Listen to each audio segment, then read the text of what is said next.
வணக்க மக்களே. இன்னைக்கு நம்ம ஜனநாயகன் படத்தை தாங்க பார்க்க போறோம். படத்தோட ஒன்லைன்னு பாத்தீங்கன்னா, ஒரு கொலை குற்றத்துக்காக ஜெயில இருக்கிற நம்ம விஜயோ ஒரு சம்பவத்தால ஜெயிலர் கௌதமோட நெருக்கமாறாரு. இதுக்கப்புறம் ஒரு விபத்துல கௌதம் இறந்து போறதுனால அவங்க பொண்ணு மமிதாவை தன்னோட சொந்த பொண்ணு மாதிரி விஜய் வளர்க்குறாருங்க. கௌதமோட ஆசைப்படி மமிதாவை மிலிட்டரியில சேர்க்கறதுக்காக விஜயும் முயற்சி பண்றாரு. இன்னொரு பக்கம் பாத்தீங்கன்னா, ஆப்பிரிக்கால ஒரு நாட்டுல பல பேரை கொலை செஞ்சுட்டு அந்த நாட்டையே சுடுகாடா மாத்தின நம்ம பாபி தேயலோ இந்தியால ஏதோ பண்றதுக்காக பிளானோட உள்ள நுழையிறாரு. இதுக்கப்புறம் மமிதாவோ அவங்களுக்கே தெரியாம நம்ம பாபி தேவலுக்கு எதிராக ஒரு விஷயத்த செஞ்சிடறாங்க. இதனால பாபி தேவலோ அவங்க ஆட்கள் மூலமா நம்ம மமிதாவை கொல்ல ட்ரை பண்றாரு. அப்ப மமிதாவை காப்பாத்தவர விஜய பார்த்து நம்ம பாபி தேவலோ ஷாக் ஆகாருங்க. அப்ப பாபி தேவலுக்கும் விஜய்க்கும் என்ன பிரச்சனை, பாபி தேவல் என்ன பிளானை எக்ஸிக்யூட் பண்றதுக்காக இந்தியா வந்திருக்காரு, இது எல்லாத்தையும் நம்ம தெரிஞ்சுக்கிறதுக்காகவே இந்த முழு படத்தையும் பார்க்கலாம் வாங்க. படத்தோட ஸ்டார்டிங் சீன்ல பாத்தீங்கன்னா 2026 தேர்தல் நாள் அன்னைக்கு கடந்த 3 எலெக்ஷன்ல ஓட்டே போடாத பாப்பாப்பட்டி மக்களும் இந்த தடவையும் ஓட்டு போட வரலங்க. இதனால இன்ஸ்பெக்டரும் அவங்க ஃபோர்ஸை கூட்டிட்டு இந்த தடவையாவது அவங்கள ஓட்டு போட கூப்பிடுறதுக்காக அவங்க இடத்துக்கு போறாங்க. அப்ப அங்க இருக்கிற மக்களும் நாங்க எதிர்த்து ஓட்டு போட்டோம்னு சொல்லிட்டு 3 எலெக்ஷன்லயும் எங்களை ஓட்டு போடவே விடல, அப்படியும் எதிர்த்து ஓட்டு போட்டவங்களோட கையை வெட்டிட்டாங்கன்னு சொல்றாங்க. இப்ப அங்க இருக்கிற ஒரு சின்ன பொண்ணும் எனக்கு ஸ்கூலுக்கு போறதுக்கே பயமா இருக்குன்னு சொல்றாங்க. உடனே இன்ஸ்பெக்டரும் அவங்க கிட்ட வந்து எனக்கு எப்பெல்லாம் பயம் வருதோ ஒரு கதையை நான் நினைச்சு பார்த்துக்குவேன், உடனே எனக்கு தைரியம் வந்துடும் சொல்லிட்டு அந்த கதையை சொல்ல ஆரம்பிக்கிறாங்க. இப்ப பிளாஷ்பேக்ல பாத்தீங்கன்னா 2013 மதுரை ஜெயில ஒரு 20 ரவுடிகள் சரண்டர் ஆகுறாங்க. அப்ப ஜெயிலரோ வெளியே அவரோட வீடு ஷிஃப்ட் பண்ணிட்டு இருக்கிறதுனால அவங்க 20 பேரையும் உள்ள அலோவ் பண்ண சொல்லிடுறாரு. ஆனா அதே ஜெயில லோகநாதன் ஒரு பிசினஸ் மேனும் எதிர்கட்சிக்கு ஃபண்ட் கொடுக்குறாருன்னு சொல்லிட்டு ஒரு புட்டப் கேஸை போட்டு உள்ள வச்சிருக்காங்க. அவங்களை கொல்றதுக்காக தான் இந்த 20 பேரும் வந்திருக்காங்க. இதை தெரிஞ்சுக்கிட்ட ஜெயிலர் உடனே அங்க போன் பண்ணி அவங்கள தடுத்து நிறுத்த சொல்றாங்க.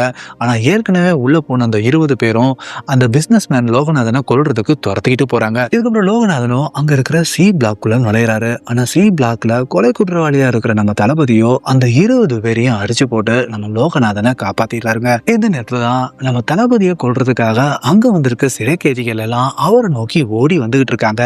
ஆனா அவருக்கு பாதுகாப்பா இருக்கிற அங்க இருக்கிற சிறை கைதிகள் எல்லாம் அவங்க எல்லாத்தையும் அடிச்சு போட்டுறாங்க. ஆனா இது ஃபர்ஸ்ட் டைம் இல்லைங்க, இது வரைக்கும் 20 முறை நம்ம தளபதியை கொல்றதுக்கு ட்ரை பண்ணிருக்காங்க. ஆனா அவருக்கு பாதுகாப்பா இருக்கிற சிறை கைதிகளை மீறி அவங்களால எதுவுமே பண்ண முடியல. இதுக்கப்புறம் தளபதியோட ஃபைட்டை பார்த்து நம்ம ஜெயிலரோட பொண்ணு விஜயும் அவங்க கூட கொஞ்சம் க்ளோஸ் ஆயிடுறாங்க. இதுக்கப்புறம் ஜெயிலரோ தளபதியோட கேஸ் பேல பார்க்கும் போதுதான் அவங்க அம்மாவால தான் அவர் ஜெயிலுக்கு வந்த விஷயம் தெரியுதுங்க. இன்னொரு பக்கம் காட்டுல வாழ்ற நம்ம தளபதியோட அம்மாவும் தான் பையனை கடைசியா ஒரு முறை பார்த்தாகணும்னு சொல்லிட்டு தான் உயிரை கையில புடிச்சுக்கிட்டு படுத்த படுக்கையில இருக்காங்க. இப்ப இந்த கதையை சொல்லிட்டு இருக்காரு பாத்தீங்களா, அந்த அதிகாரியோ நம்ம ஜெயிலர் கிட்ட அவங்க அம்மாவை பார்த்தாகணும்னு சொல்லிட்டு தளபதியோட ஆட்களோ இது வரைக்கும் 50 முறைக்கு மேல பெயில் அப்ளை பண்ணிருக்காங்க. ஆனா மேலெடுத்த உத்தரவுனால அவங்க அதுக்கு அலோவ் பண்ணவே இல்லைன்னு சொல்றாங்க. இதனால ஜெயிலரோ அந்த தடை உத்தரவையும் மீறி நாளைக்கு நம்ம தளபதியை அவங்க அம்மாவை பார்க்கறதுக்கு கூட்டிட்டு போனாலும் முடிவு பண்றாருங்க. அடுத்த நாளே ஜெயிலரோ தளபதியை கூட்டிட்டு காட்டுல இருக்கிற அவங்க அம்மாவை சந்தேக வைக்கிறாங்க. அவங்க அம்மாவோ தளபதியை பார்த்த உடனே அடுத்த செகண்டே இறந்தும் போயிடுறாங்க.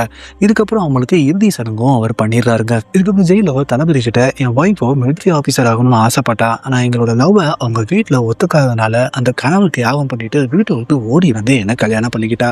அப்படி இருந்தும் தன்னோட பொண்ணையாவது மிலிட்டரி ஆபீசரா ஆக்கணும்னு ஆசைப்பட்டா, ஆனா ஒரு கலவரத்துல என் பொண்ணு முன்னாடியே அவளை கொளுத்திட்டாங்க. என் பொண்ணு கண்ணு முன்னாடியே அவ எரிஞ்சு போன அம்மாவை பார்த்ததுனால திடீர்னு ஏதாவது சத்தம் கேட்டா அவளுக்கு பயம் வந்து அதை பேரோபோபியம் கூட சொல்லுவாங்க. இந்த கண்டிஷனை வச்சுட்டு எப்படி நான் அவளை மிலிட்டரி ஆபீசர் ஆக்க முடியும்? ஆனா அதுக்கு தளபதியோ உங்க பொண்ணை நம்ம புலி மாதிரி வளர்ப்போம்னு சொல்றாருங்க. இதுக்கப்புறம் தளபதியோ ஒரு சின்ன பொண்ணு கையில உலகத்தையே தூக்கிட்டு இருக்க மாதிரி மரக்கட்டையில ஒரு பொம்மையை செய்யறாங்க. அந்த பொம்மையை விஜய் கிட்ட கொடுத்து இந்த பொண்ணு மாதிரியே நீ தனியா கெத்தா இருக்கணும்ன்றாங்க. இன்னொரு பக்கம் பாத்தீங்கன்னா ஆப்பிரிக்கால இருக்கிற ஸ்வஸ்னியா நாட்டுல அவங்க மக்களை கொண்டதுனால ஒருத்தரை கைது பண்ணி ஜெயிலுக்கு கூட்டிட்டு போயிட்டு இருக்காங்க. இம்லரை ஜெயில அடைச்சதுக்கு அப்புறம் நாளைக்கு காலையில பிரசிடன்ட் முன்னாடி ஒன்னு தூக்கில போட போறோம்னு சொல்றாங்க. ஆனா அன்னைக்கு மத்தியானமே நியூஸ் சேனல்ல பாத்தீங்கன்னா அந்த நாட்டுல சிவில் வார் பிரேக் அவுட் ஆகி பிரசிடண்டையே மக்கள் பிடிச்சு வச்சிருக்கதா சொல்றாங்க. இந்த நியூஸை கேள்விப்பட்ட உடனே ஜெயில இருக்கிற உயர் அதிகாரியோ அங்க இருக்கிற போலீஸ் கிட்ட உடனே போய் ஹிம்லரை போட்டு தள்ள சொல்றாங்க. ஆனா அங்க இருக்கிற போலீஸோ நம்ம ஹிம்லரோட கூலிப்படையோ அவங்கள தாக்குறதுக்காக வந்துகிட்டு இருக்கதா பாக்குறாங்க. உடனே அங்க இருக்கிற சிறை கைதிகள் எல்லாத்தையுமே ரிலீஸ் பண்ணிட்டு யாரு ஹிம்லரை கொல்றாங்களோ அவங்களுக்கெல்லாம் விடுதலைன்னு சொல்றாங்க. இதனால ஹிம்லரை தாக்குறதுக்காக எல்லா கைதிகளும் போயிட்டு இருக்காங்க. ஆனா ஹிம்லரோ அவரை நோக்கி வர எல்லா கைதிகளையும் போட்டு பொழந்துகிட்டு இருக்காரு. இந்த நேரத்துல அங்க வர ஹிம்லரோட கூலிப்படைகளோ அங்க இருக்கிற கைதிகளையும் போலீஸையும் மொத்தமா சுட்டு கொண்டுறாங்க. இதுக்கப்புறம் அவங்க கூட்டிட்டு வர பிரசிடென்ட்டையும் நம்ம ஹிம்லர் கண்ணு முன்னாடியே தூக்குல தொங்க விடுறாங்க. ஆனா அவர் சாகிறதுக்கு முன்னாடியே ஹிம்லர் அவரை சுட்டே கொண்டுறாரு. இதுக்கப்புறம் ஒருத்தரோ ஹிம்லருக்கு கால் பண்றாரு. அவரோ அடுத்து உன்னோட பிளான் என்னன்னு சொல்லி கேட்க ஹிம்லரோ ஓஎம்னு சொல்றாங்க. அதுக்கான மீனிங் பின்னாடி நம்மளுக்கு தெரிய வரும்னு நினைக்கிறேன். இங்க ஜெயிலரோ மேலிடத்து உத்தரவு மீறி நம்ம தளபதியை வெளியே கூட்டிட்டு வந்ததுனால அவரை சஸ்பெண்ட் பண்ணிடுறாங்க. ஆனா அவர் சஸ்பெண்ட் ஆகிறதுக்கு முன்னாடி ஆகஸ்ட் 15 அன்னைக்கு கைதிகள் ரிலீஸ் பண்ணுவாங்கல்ல, அந்த லிஸ்ட்ல நம்ம தளபதியோட பேரை அவர் சேர்த்துறாரு. இதுக்கப்புறம் ஆகஸ்ட் 15 அன்னைக்கு ஜெயில இருந்து ரிலீஸ் ஆகுற தளபதியோ நேரா ஜெயிலரோட வீட்டுக்கு போய் அவரை பாக்குறாருங்க. அப்ப ஜெயிலரோ ஒரு ஃபைலை கொடுக்கறதுக்காக வெளியே கிளம்புறாருங்க. இதனால தளபதியோ நீங்க வர வரைக்கும் உங்க பொண்ணை நான் பாத்துக்கிறேன்னு சொல்றாரு. ஆனா வெளியே பைக்ல போற ஜெயிலரோ ஒரு ஆக்சிடென்ட்ல இறந்து போயிடுறாருங்க. இதனால தளபதியோ விஜய தன்னோட சொந்த பொண்ணு மாதிரி வளர்க்க ஆரம்பிச்சிடறாரு. இதுக்கப்புறம் தளபதியோ அவங்க அப்பா ஜெயிலரோட ஆசைப்படி நம்ம விஜய மிலிட்டரியில சேர்க்கறதுக்காக அதுக்கான பயிற்சியை எல்லாம் கொடுக்குறாங்க. ஆனா விஜய் தான் அதுல எந்த வித இன்ட்ரெஸ்டும் இல்லாம இருக்காங்க. இதுக்கப்புறம் காலேஜ்ல பாத்தீங்கன்னா விஜயோ அவங்க பாய் ஃப்ரெண்ட் கார்த்திகை பாலையா படத்துக்கு கூப்பிடுறாங்க. ஆனா அவரோ எக்ஸாம் இருக்குன்னு வர முடியாதுன்னு சொல்லிடுறாரு. இதனால நம்ம விஜயோ அவங்க ஃப்ரெண்டை கூட்டிட்டு அங்க இருந்து கிளம்புறாங்க. அதே நேரத்துல டியூட்டி டைம்ல சரக்கு அடிச்சுட்டு ஜீப்புக்குள்ள நம்ம இன்ஸ்பெக்டர் உட்கார்ந்துருக்காங்க. அப்ப அந்த பக்கமா தான் படம் பாக்குறதுக்காக விஜயோ பைக்ல அவங்க ஃப்ரெண்டை வேகமா கூட்டிட்டு வந்துட்டு இருக்காங்க. இதை கவனிக்கிற இன்ஸ்பெக்டரோ அவங்க கார்டோட சடமா திறந்த உடனே விஜயோ பைக்கை கார் டோர்ல இடிச்சு கீழே விழுந்துடுறாங்க. அப்ப இன்ஸ்பெக்டரோ காலேஜை கட்டடிச்சுட்டு வெளியே சுத்துறத உங்க அப்பா கிட்ட சொல்லிடுவேன் மிரட்டி விஜய மட்டும் ஜீப்புக்குள்ள ஏத்திடுறாங்க. அவங்க ஃப்ரெண்டை அங்கிருந்து போக சொல்லிடுறாங்க. இதனால அவங்க ஃப்ரெண்டோ ஜேர்னலிஸ்டா இருக்கிற அவங்க சித்தி கையலுக்கு போன் பண்ணி இந்த விஷயத்த சொல்ல கையலோ ஏசிக்கு போன் பண்ணி இந்த விஷயத்த சொல்றாங்க. அதனால ஏசியோ அந்த இன்ஸ்பெக்டருக்கு கால் பண்ண அவரும் நான் அந்த மாதிரி எந்த பொண்ணையும் கூட்டிட்டு போலன்னு அவர் போய் சொல்லிடுறாருங்க. இதனால அவங்க ஃப்ரெண்டும் கையலும் நேரா நம்ம தளபதியை மீட் பண்ணி இந்த விஷயத்த சொல்றாங்க. உடனே தளபதி அந்த இன்ஸ்பெக்டருக்கு கால் பண்ணி என் பொண்ணு மேல கைய வைக்கிறதுக்கு முன்னாடி என்ன பத்தி டிபார்ட்மெண்ட்ல விசாரிச்சுட்டு பண்ணுன்னு சொல்றாரு. இவரும் விசாரிச்சதுக்கு அப்புறம் தான் அவரோட பாஸ்ட பத்தி தெரியுது.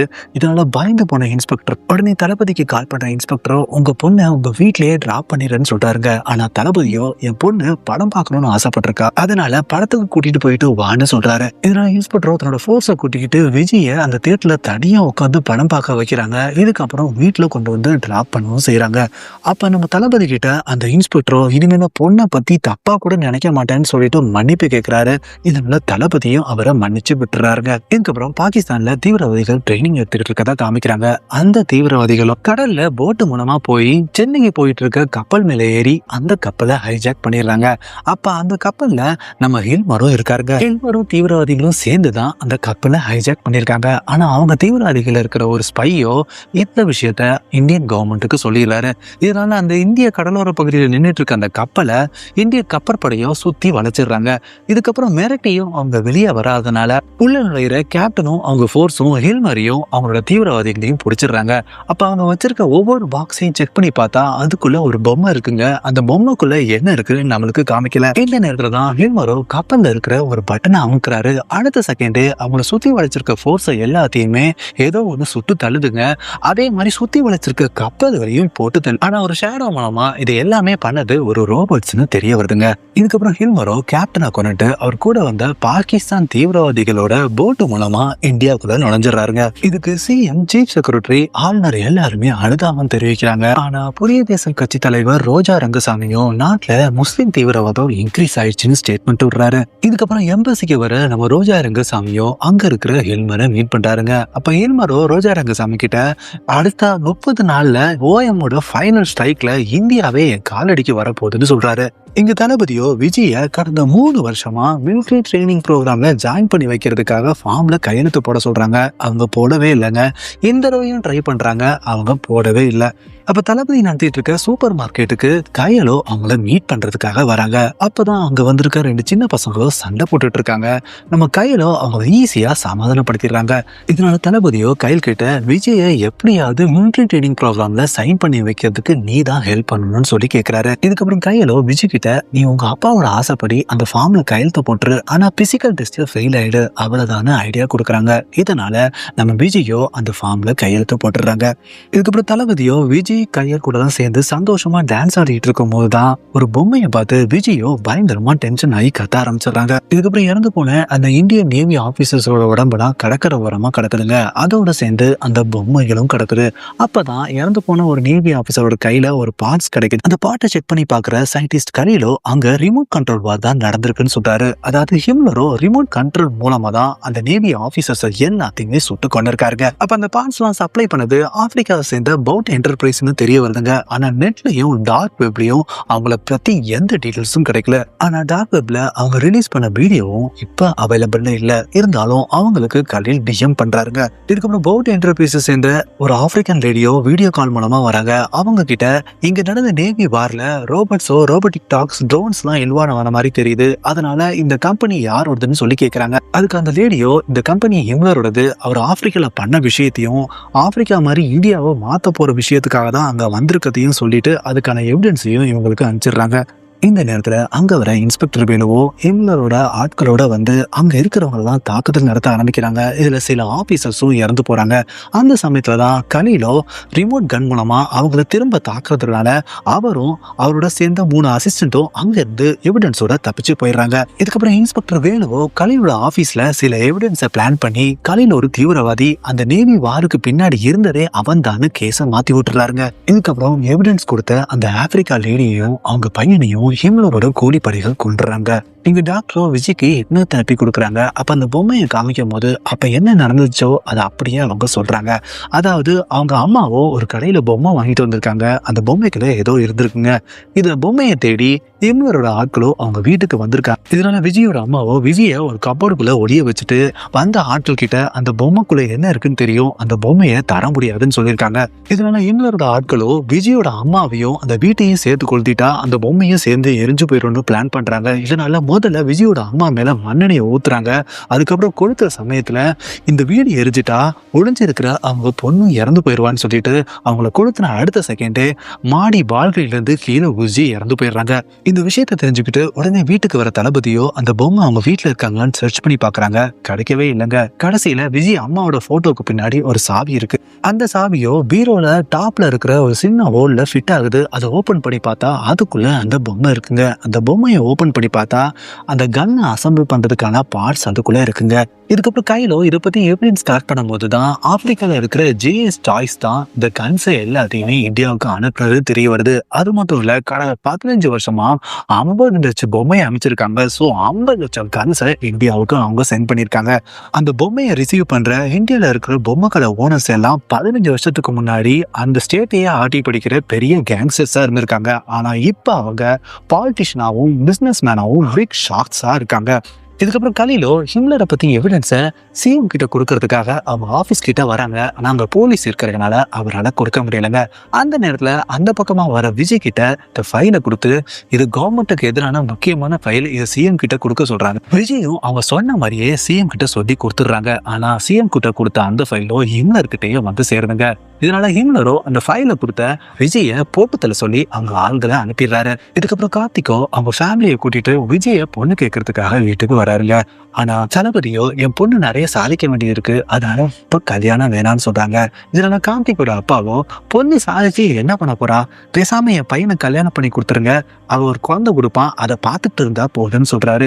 இதனால கோவமான நம்ம தளபதியோ ஒரு சட்டையை பிடிச்சி இழுத்துட்டு வந்து முதல்ல என் பொண்ணு ஆர்மியில சாதிக்கிட்டோம், அதுக்கப்புறம் உன் பையனை விரும்புறான், நான் கல்யாணம் பண்ணிக்காரன்னு சொல்லிட்டு அவங்க ஃபேமிலியை வெளியே அனுப்பிச்சிடுறாருங்க. அப்ப கார்த்திகோ அங்க இருந்து போறதுக்கு முன்னாடி விஜய் கிட்ட எப்ப நீ உங்க அப்பா விட்டு வெளியே வரியோ அப்பதான் நீ லைஃபை நல்லபடி வாழ முடியும்னு சொல்லிட்டு போயிடுறாங்க. இதுக்கான விஜயோ தளபதி கிட்ட எனக்கு இருக்கிற வீக்னஸ் வச்சு நான் ஆர்மியில ஜாயின் பண்ணவே முடியாது, எனக்கு கல்யாணம் பண்ணிட்டு சிம்பிளா வாழ்றது தான் இஷ்டம், அதனால என்கிட்ட நீ பேசாத, என்கிட்டையும் வராதுன்னு சொல்லிட்டு போயிடுறாங்க. இதுக்கப்புறம் டெய்லி விஜயோ தளபதியை அவாய்ட் பண்ணிட்டு அவங்க பாய் ஃப்ரெண்ட் கார்த்திக் கூட பைக்ல தினமும் காலேஜுக்கு போயிட்டு இருக்காங்க. ஒரு நாள் நைட்டு பாத்தீங்கன்னா இவங்களோட ஆட்களோ விஜயை கொள்றதுக்காக அவங்களோட வீட்டுக்கு வந்திருக்காங்க. அப்ப வாசல்ல உட்காந்துருக்க நம்ம தளபதியை பாக்குற ஒரு அடியாளோ பயந்து போய் அவங்க வந்த ஆட்களை எல்லாத்தையுமே கூட்டிட்டு அங்க இருந்து கிளம்பிடுறாருங்க. அப்ப அந்த அடியாளோ மத்த ஆட்கள் கிட்ட என் கண்ணு முன்னாடியே 30 பேரை கொன்னவர் அவருன்னு சொல்லிட்டு பிளாஷ்பேக் ஆரம்பிக்கிறாரு. பல கோடி ரூபாய் மினரல்ஸை கொள்ளையடிக்கிறதுக்கு தடையா இருந்த மனக்கிராம மக்களை காலி பண்றதுக்காக எங்க ஓனரும் எங்க ஆட்களும் அங்க போயிருந்தோம். அப்ப அந்த கிராம மக்களை காலி பண்ண வைக்கிறதுக்காக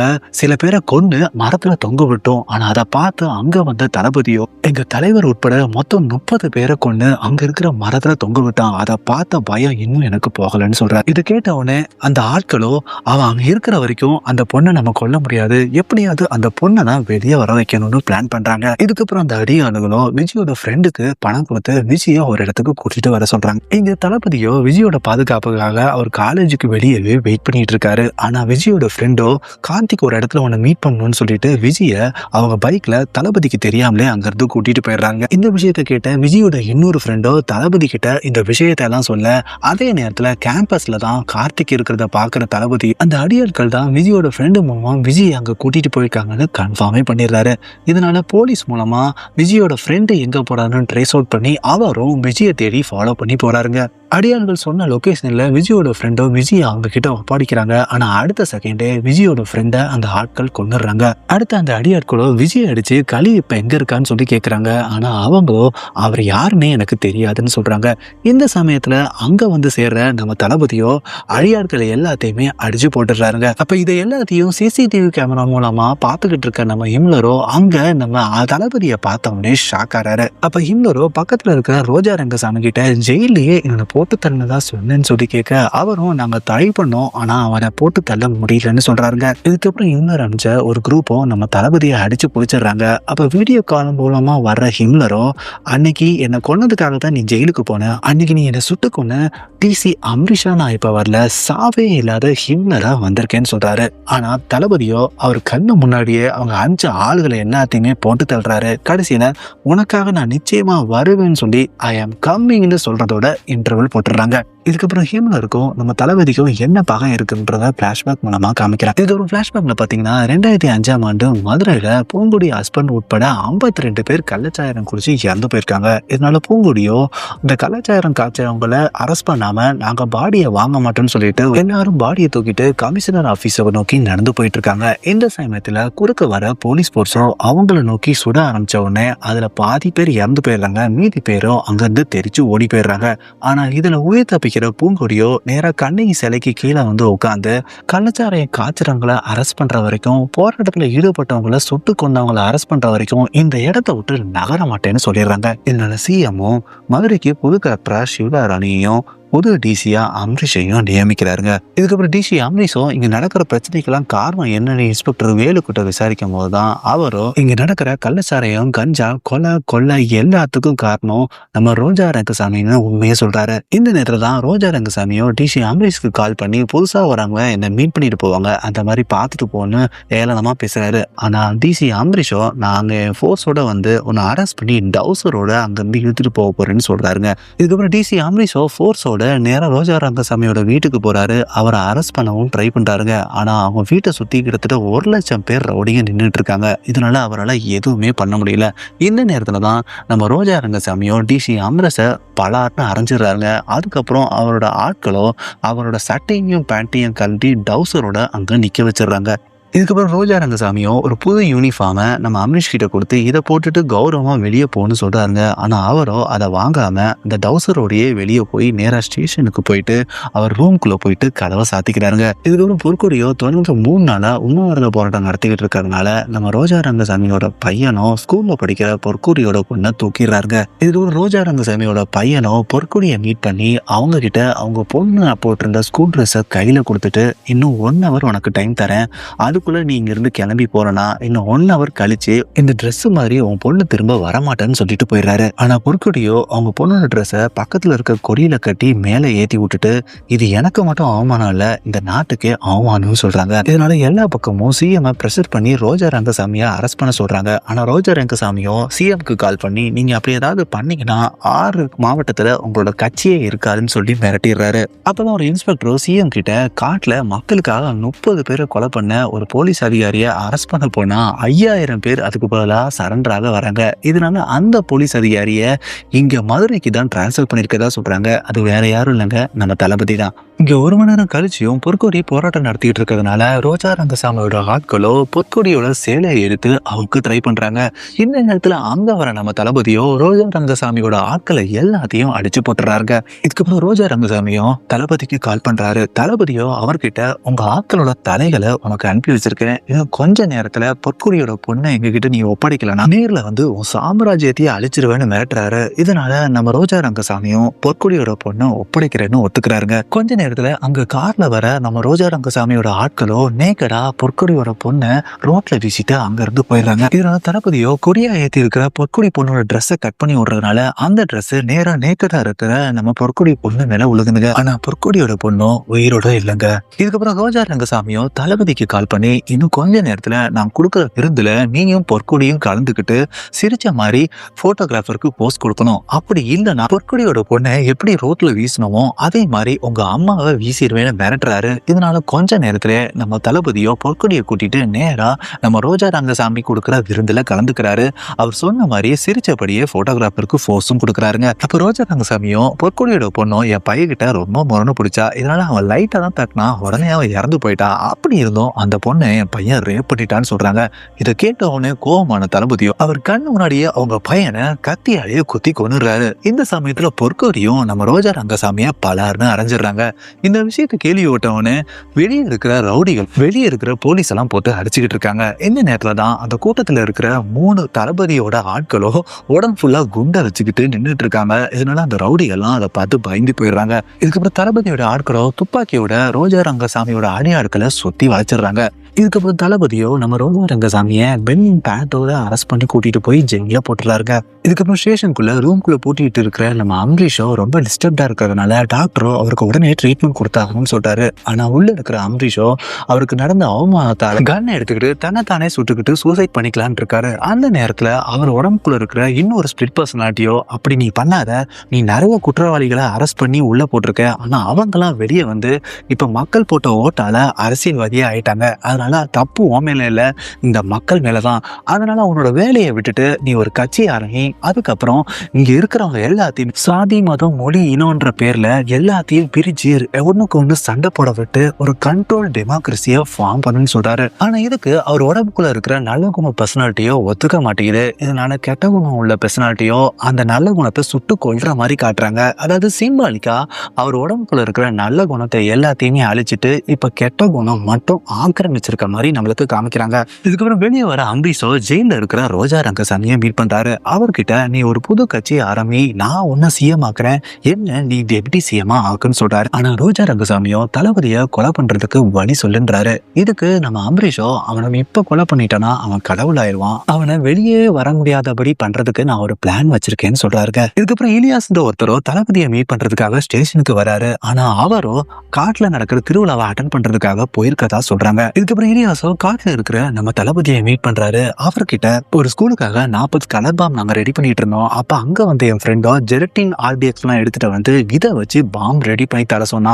உடனே இந்த விஷயத்த நான் டிசி கிட்ட சொல்றதுக்காக போனேன், ஆனா டிசி தான் என் ஃப்ரெண்டுக்கு பணம் கொடுத்து இந்த பாமை ரெடி பண்ணி தர சொல்லியிருக்காரு, அதனாலதான் இந்த விஷயத்த உங்ககிட்ட சொல்ல வந்ததா சொல்றாங்க. இதனால தளபதியோ இலியாஸை கூட்டிட்டு அந்த பாமை தடுக்கிறதுக்காக வேகமா போறாங்க. ஆனா அதுக்கு முன்னாடி நிறைய இடங்கள்ல அந்த பாம் வெடிச்சு நிறைய பேர் இறந்து போயிடுறாங்க. இந்த தாக்குதலுக்கு ஒரு முஸ்லீம் குரூப் பொறுப்பேற்றுக்கிறதுனால மத கலவரமும் வெடிக்க ஆரம்பிச்சிருது. ஆளுங்கட்சியால மக்களை காப்பாற்ற முடியலன்னு சொல்லிட்டு நம்ம ரோஜா ரங்கசாமியும் ஒரு புதிய தேசம்ன்ற ஒரு கட்சியையும் ஆரம்பிச்சிடுறாரு. இதுக்கப்புறம் தளபதியோ அம்பரீஷை மீட் பண்ணி ஏன் இப்படி பண்ணான்னு சொல்லி கேட்கிறாரு. அதுக்கு அவரோ இந்த மக்களோ யார் நல்லவங்க யார் கெட்டவங்கன்னு பார்த்து ஓட்டு போடுறதே கிடையாது, அவங்க சாதி அவங்க மதம் அவங்க இன்னொன்னு பார்த்துதான் ஓட்டு போடுறாங்க, இதனால நிறைய சாதி மத கலவரத்தை தூண்டி விட்டு இந்த ஆட்சி நம்மளுக்கு சரியானது இல்லைன்னு அவங்களையே சிந்திக்க வச்சு எங்களோட புதிய கட்சிக்கு அவங்க ஓட்டு போட வச்சு இந்த தமிழ்நாட்டையே எங்க கண்ட்ரோலுக்கு கொண்டு வரணும், அதுதான் எங்களோட ரெவல்யூஷன் சொல்றாருங்க. ஆனா தளபதியோ இது ரெவல்யூஷன் கிடையாது ரிவெஞ்சுன்னு சொல்றாரு. ஆனா அம்பரீஷோ உனக்கு சொன்னா புரியாதுன்னு சொல்லிட்டு துப்பாக்கி எடுத்து நேரா அவரை சுட போறாங்க.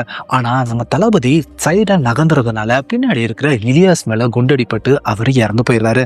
இதுக்கப்புறம் தளபதியோ அமரீஷ் கிட்ட இருக்கிற துப்பாக்கியை புடுங்கி அமரீஷைய 2 தடவை சுட்டுறாரு. அப்ப அந்த பக்கம் போலீஸ் வந்துறதுனால அமரீஷோ அந்த போலீஸ் கிட்ட இலியாசோ நம்ம தளபதி தான் அந்த தீவிரவாதிக அந்த பாம்பு வச்சது அவங்க தான் அரெஸ்ட் பண்ண சொல்றாரு. இதனால கோவத்துல 3வது தடவை நம்ம அமரீஷை தளபதி சுட்டுறாருங்க. குண்டடிப்பட்டவனை அமரீஷும் கீழே விழுந்துடுறாரு. இதுக்கப்புறம் கோர்ட்ல ஜட்ஜோ நம்ம தளபதியோட அம்மா கிட்ட உங்க பையன் உங்க வீட்டுல ஆயுதங்கள்லாம் பதுக்கி வச்சிருந்தாரா இல்லையான்னு சொல்லி கேட்கிறாரு.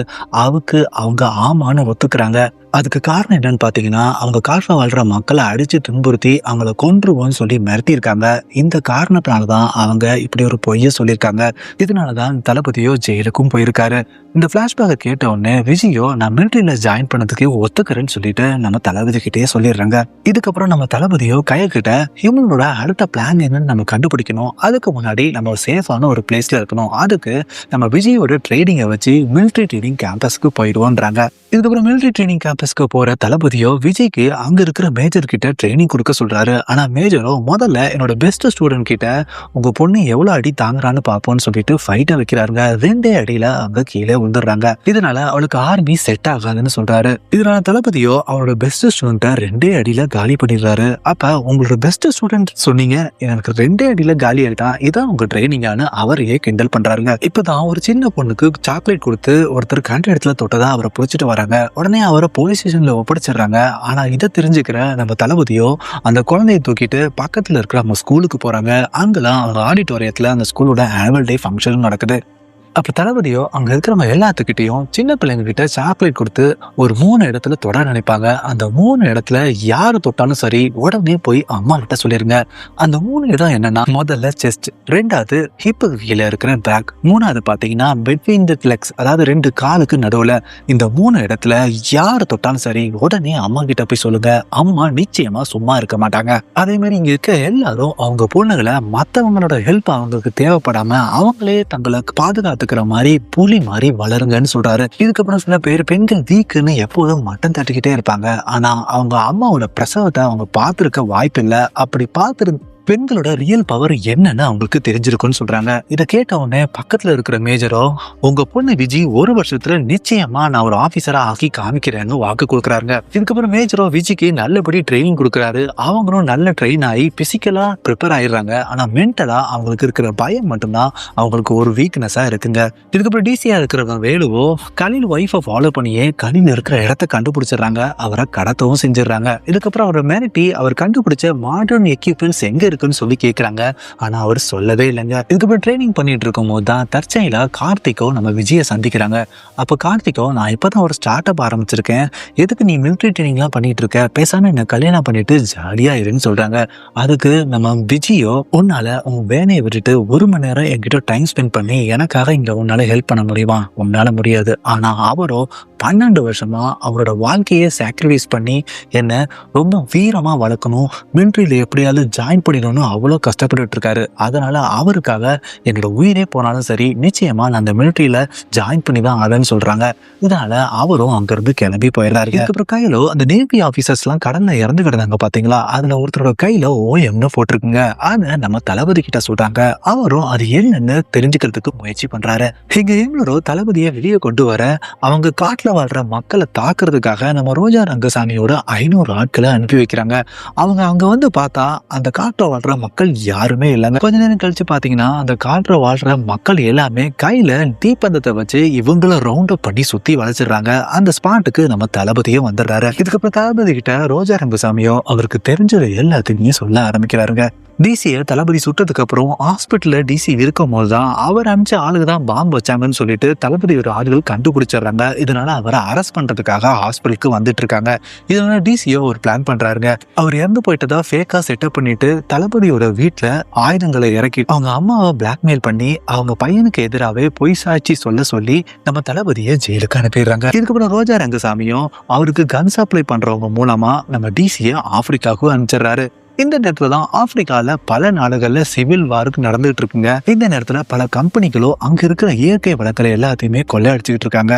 ஆனா சுவாசிங்க நாட்டு அதிபர் மட்டும் கம்பெனிஸ அவங்க நாட்டுக்குள்ள அல பண்ணல. இந்த விஷயத்தை தெரிஞ்சுக்கிட்ட டிசியோ அந்த கம்பெனி கிட்ட டீல் பேசி எப்படியாவது கம்பெனியை அந்த நாட்டுக்குள்ள அலோவ் பண்ண வைக்கிறேன்னு சொல்லிட்டு அந்த நாட்டுக்குள்ள என்ட்ரி ஆகுறாரு.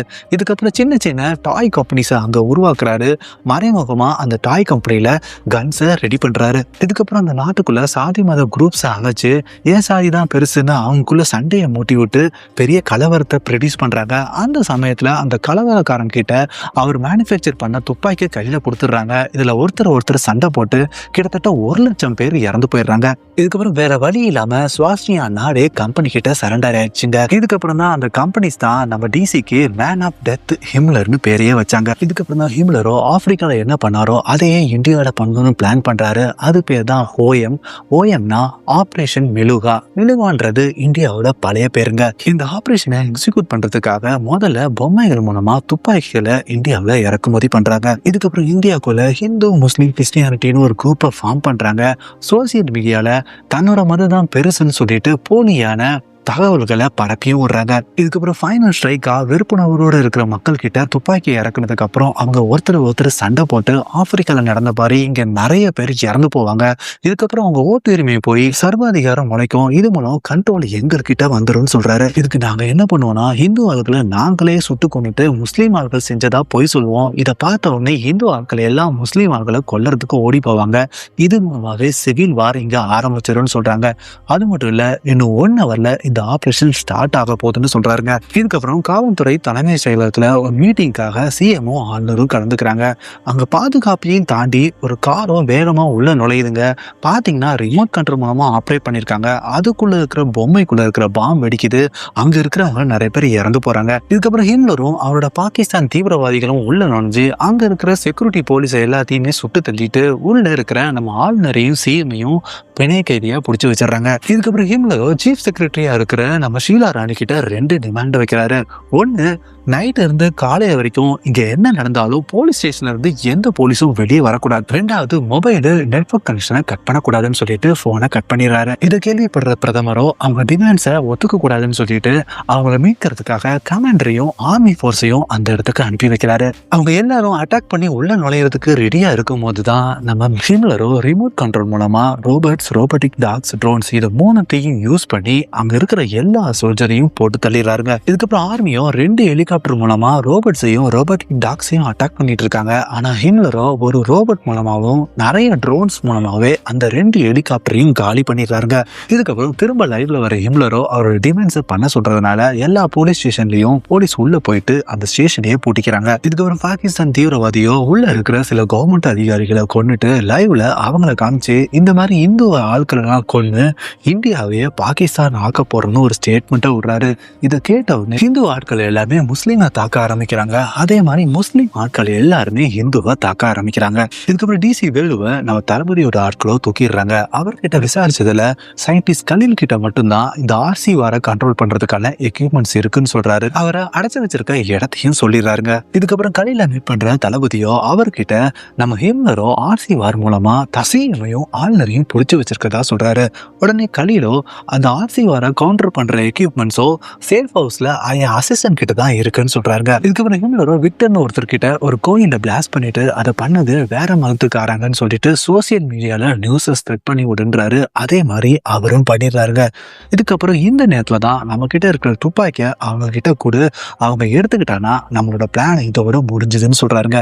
இதுக்கப்புறம் இந்துக்காரங்க கிட்ட நம்ம கோயில முஸ்லிம்காரங்க தாக்கிட்டாங்க, அதனால அவங்க தாக்குறதுக்காக இந்த துப்பாக்கியை எடுத்துக்கன்னு சொன்ன உடனே அவங்களும் எடுத்துக்கிறாங்க. அதே மாதிரி முஸ்லிம்காரங்க கிட்ட இந்துக்காரங்க நம்ம கோயில தாக்குறதுக்காக வராங்கன்னு சொன்ன உடனே அவங்களும் அவங்கள தாக்குறதுக்காக இந்த துப்பாக்கியை எடுத்துடுறாங்க.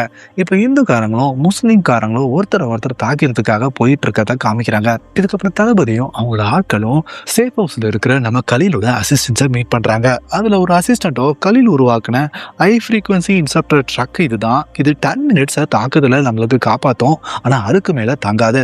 அதுக்கப்புறம் அதுக்குள்ள டிராவல் பண்றவங்களுக்கு புல்லட் ப்ரூஃப் ஜாக்கெட்டும் இருக்குன்னு சொல்றாரு. இதுக்கப்புறம் அங்க இருக்கிற ரோபோட்ஸை நம்ம தாக்குறதுக்கு ஃப்ரெண்ட்லி ஃபயர்னு ஒரு மெத்தட் இருக்குங்க. அந்த மெத்தட் ரோபோட்ஸ் எல்லாம் ஒருத்தர் தாக்குற மாதிரி நான் ப்ரோக்ராம் பண்ணிடுவேன். ஆனா அதை பண்ணணும்னா அந்த பில்டிங்ல இருக்கிற கண்ட்ரோலர் ரூம் போறதுக்கு மட்டும் எனக்கு ஹெல்ப் பண்ணுவேன்னு சொல்றாரு. இதுக்கப்புறம் ஹிம்லரோ சீஃப் செக்ரட்டரிக்கு கால் பண்ணி என்னை கூட்டிட்டு போறதுக்கு ஹெலிகாப்டர் வந்தாகணும். அந்த ஹெலிகாப்டர்ல நான் ஒரு உயர் அதிகாரியும் கூட்டிட்டு போவேன். நான் கிளம்பி 30 நிமிஷம் கழிச்சு இங்க இருக்கிறவங்க எல்லாத்துக்கும் விடுதலைன்னு சொல்றாருங்க. இதுக்கப்புறம் ஹார்மர் ட்ரக்குள்ள நம்ம தளபதியும் விஜயும் ஏறி அதை நேரா தலைமைச் செயலகத்துக்கு ஓடிட்டு வந்துட்டு இருக்காங்க. இதை பார்த்த உடனே ஹிம்லரோ அவரோட ட்ரோன்ஸ் மூலமா அட்டாக் பண்ண ஆரம்பிக்கிறாரு. உள்ள இருக்கிற அவங்களுக்கு எதுவும் ஆகலைங்க. ஆனா அவங்களோட ஆர்மர் பெர்சன்டேஜ் குறைஞ்சிக்கிட்டே வந்துட்டு இருக்குங்க. இதனால தளபதியோ ஆர்மர் ட்ரக்கை அண்டர் கிரவுண்ட் பாதையில விடுறாருங்க.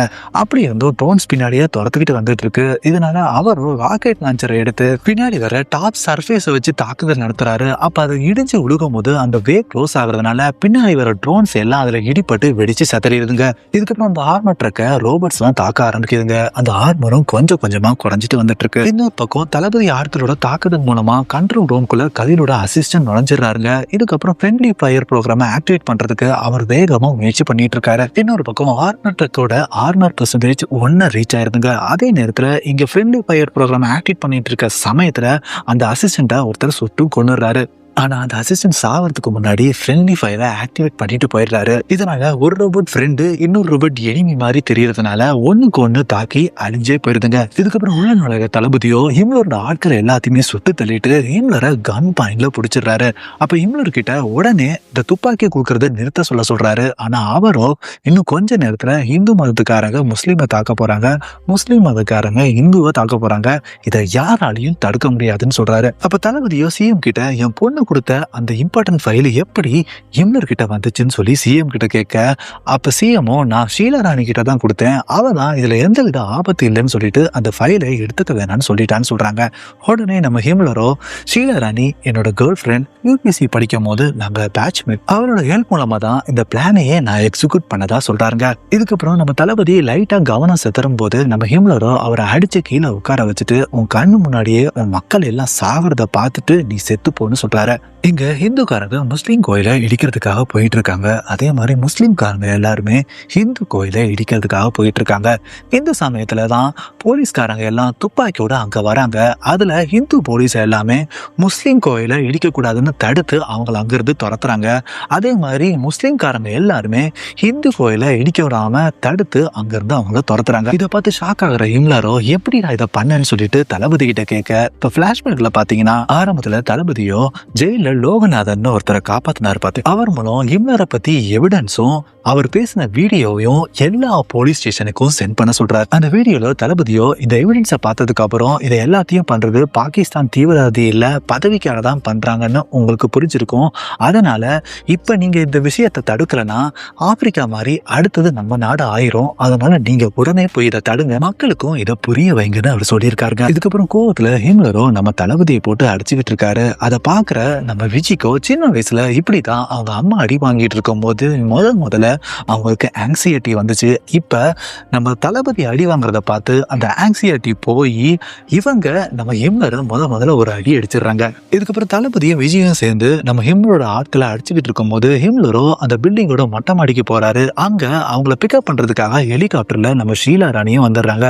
இந்த நேரத்துல பின்னாடி வர நம்ம தளபதியோ ராக்கெட் லான்ச்சர் மூலமா கரெக்டா அந்த ஹெலிகாப்டரை தாக்குறதுனால ஹெலிகாப்டரும் காலி ஆயிருது, ஷீலா ராணியும் இறந்து போயிடுறாங்க. இதுக்கப்புறம் தளபதியோ ஹிம்லரையும் சுட்டு கொண்டுறாங்க. இதோட ஆரம்பத்துல ஒரு போலீஸோ ஒரு சின்ன பொண்ணு கிட்ட கதை சொல்லிட்டு இருந்தார்ல, அந்த கதை முடியுதுங்க. இந்த கதையை கேட்ட உடனே அந்த ஊர் மக்கள் எல்லாமே தைரியமா ஓட்டு போட போறாங்க. அப்ப அவங்கள தடுக்கிறதுக்காக அங்க ரவுடிகளோ கத்தியோட நின்றுட்டு இருக்காங்க. ஆனா வர்ற ஊர் மக்கள் எல்லாம் அருவாவோட வரதை பார்த்து அவங்க ஒதுங்கி நின்னுறாங்க. ஊர் மக்களும் தைரியமா உள்ள போய் ஃபர்ஸ்ட் டைம் அவங்களோட ஓட்டை போடுறாங்க. இதுக்கப்புறம் தளபதி ஓட்டு போட்டுட்டு வெளியே வரும்போது தான் பிரஸ் பீப்புளா நம்ம நெல்சன், அட்லி, லோகேஷ் வராங்க. அவங்களோ இந்த தடவையாவது மாற்றம் வருமானு சொல்லிட்டு நம்ம தளபதி கிட்ட கேட்கறாங்க. உடனே தளபதியோ மாற்றம் வரணும்னா நம்ம தான் மாறணும்னு சொல்லிட்டு அவர் ஓட்டு போட்டதுக்கான அடையாளமா அவர் கையில இருக்க மைய காமிக்கிறாரு. அதோட இந்த படத்தை முடிச்சிடுறாங்க. இதே மாதிரி வேற ஒரு படத்துல நெக்ஸ்ட் மீட் பண்றேன். நன்றி.